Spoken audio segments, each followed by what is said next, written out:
যদি গার্লফ্রেন্ড লয়ে আইয়েন দেখবেন আপনার জায়গা আপনার ব্যাক আপ করবো জায়গা।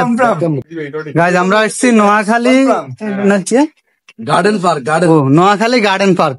তো নোয়াখালী গার্ডেন পার্কে এসছি আমরা এই যে 5 জন, আর পুরো পার্কটা অনেক বড়, আমরা 5 জন ছাড়া আর কেউ নাই পার্ক। আমরা এখানে ভিতরে ঢুকছি, গাড়ি পার্কিং করছি 20 টাকা করে, আর হচ্ছে টিকিট হচ্ছে 30 টাকা।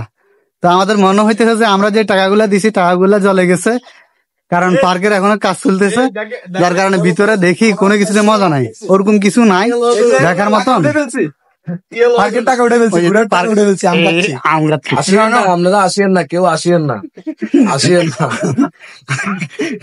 আমাদের মতো নিজের টাকা জলে ঢালি দিয়ে মানে বলতেছি আসার দরকার নাই, গত 3 বছর আসার দরকার নাই ভাই, বিগত 3 বছর কেউ ঝাড়ু দিব সেই লোক নাই ভাই।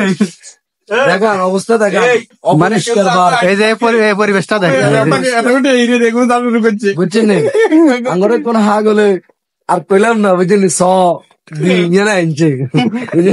ভাই আপনার বাড়ির আশেপাশে যদি কোনো ডগি থাকে, বড় ডগি আর কি, মানে শিখতে হবেন, উঠতে হবেন, খাইতে হবেন, লাভ দিবেন, ভালো লাগবে, ওইটা ভালো লাগবে আপনার। কিন্তু এখানে আইবার পরে হতাশ হয়ে যাবেন। যদি গার্লফ্রেন্ড লয়ে আইয়েন দেখবেন আপনার জায়গা আপনার ব্যাক আপ করবো জায়গা।